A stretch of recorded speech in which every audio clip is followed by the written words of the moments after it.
Life begins at conception, when an egg cell and a sperm cell unite.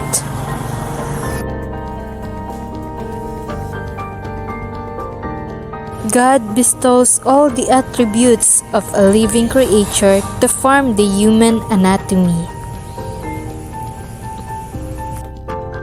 We breathed and lived prosperously in the abundance of the grace of God the Father. Over time, man became prosperous in all walks of life, became intelligent and resourceful in all things, and above all, enjoyed the unparalleled freedom granted to us. As a result, the population increased, knowledge spread, and the use of technology became more advanced. As time went on, man multiplied until it could no longer be controlled even by experts. At the present time, we can say that men are far away from the culture back then. As people became more liberated, and sexual intercourse was no longer, as it was then, a sacred act for couples only.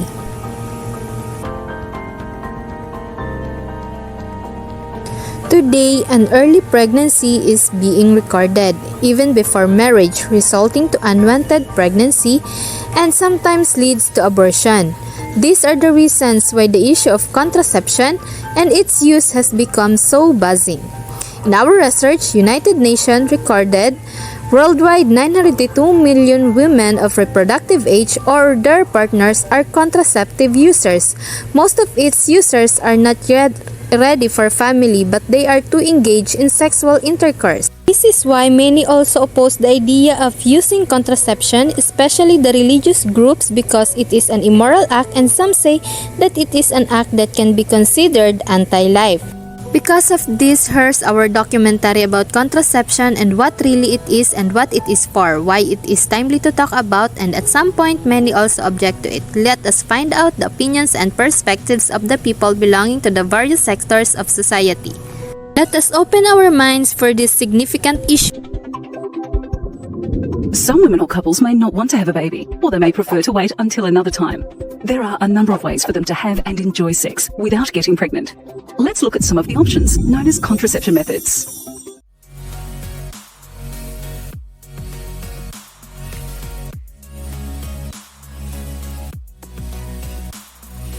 No. Yes.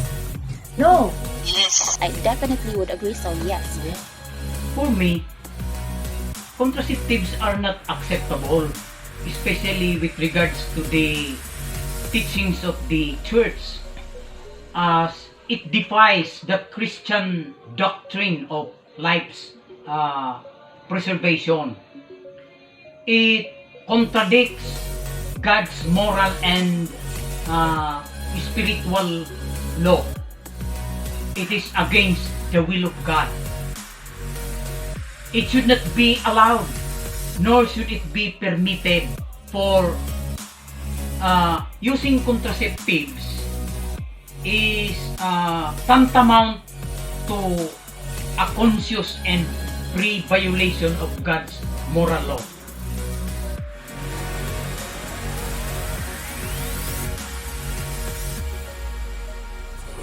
Well, I think contraceptive is a very useful and protective method of preventing overpopulation, and I think preventive measure sa sa mga tao nga dili mamubri, dili maglisod o gasto.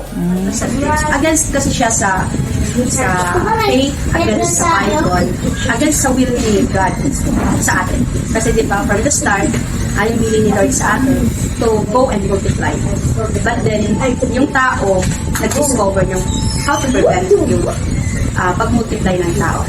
Siguro mayroong mga dahilan, but siguro from my own perspective, it's not really favorable, it's not really hindi katanggap-tanggap. I did not use any contraceptive, so gusto ko lang na ayaw ko magamit niyan. Sa ako nga So from the word contra, it means preventing. So contraceptives is the best way to prevent from pregnancy. Of course, contraceptives are massive steps towards fostering a more conducive and sustainable life for current and forthcoming generations. Having children should be in accordance to one's capacity to raise and sustain one, because we should not have children if it is beyond our own capacity to take care of them. Contraceptives are derived from the word contra plus conception, meaning a substance or an act to prevent conception or impregnation. Its history and etymology defines itself. To make it more clear, it is a practice or an act of preventing conception by any means, which are either by operation or by taking any kind of drugs that will hinder the union of the sperm and egg cells, or worse, by killing the life that is being formed after fertilization during intercourse. No. No? Yes. No. Definitely no, because I'm not yet at that point in my life.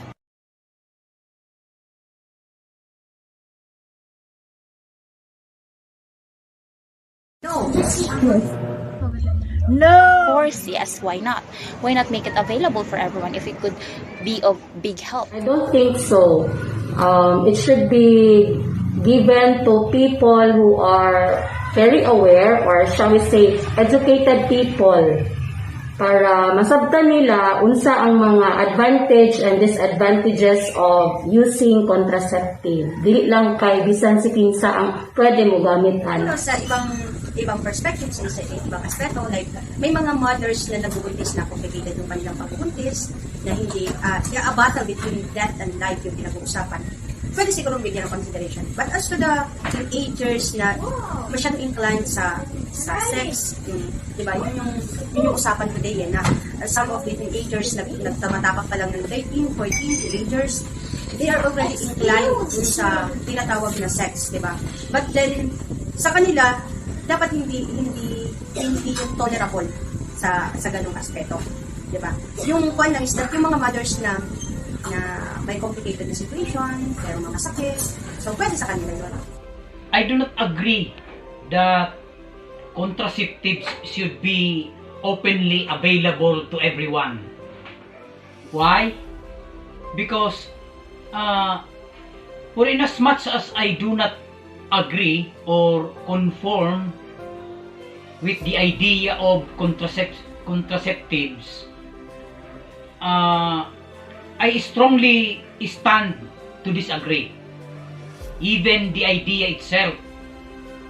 And more so, I do not entertain whatever significance it may offer.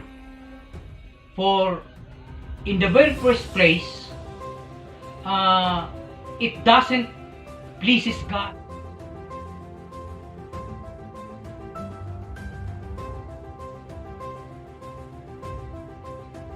I agree with the idea of using contraceptives should be discouraged because, in my opinion, contraception is morally unacceptable because in every conjugal act, the presence of two purposes must always be respectfully observed and to express and fulfill love between married couple, and it's often less for what we call the procreation. So the method of contraception is literally ignoring the second purpose, which goes against what the natural laws had taught us. Further, whatever the reason is a violation not only of one's inherent rights but also one's of dignity as a human person created by God. According to His image and likeness, it's indeed a great evil act of disrespect to human's life. I disagree with the idea of discouraging contraceptives because contraceptives are a big help to each and everyone, especially to us women. Contraceptives have a lot of benefits that can be given to people, and it is a convenient way to prevent pregnancy and to lower the risk of unwanted pregnancy or abortion. Of using contraceptives because contraceptives are beneficial not just to prevent pregnancy but also in medical uses such as oral contraceptive that helps women diagnosed with PCOS. It also prevents the spread of contagious disease like HIV, herpes, and Hep B. And lastly, contraceptives have helped families who are not yet ready for the responsibility of a big I family. disagree of contraceptives being discouraged because contraceptives help women to control the number of the children they want to have. More specifically, using contraceptives can protect women from physical, emotional, and financial burden of an unplanned pregnancy. I agree with the idea of using contraceptives because through using contraceptives, it helps to prevent STDs and control population growth. Also, it can be used to treat many menstrual-related symptoms and disorders. I disagree with the idea of discouraging contraceptive because contraceptive is a big help to those family who have a family planning, especially those women who were not ready to be pregnant. I disagree with the idea of using contraceptives should be discouraged because contraception minimizes the need for unsafe abortions and HIV transmission from mothers to neonates by lowering the rate of unwanted pregnancies. Contraceptives is very important for those people who are not yet ready to get pregnant and also for those people who wants to start their family planning and also to lessen the population.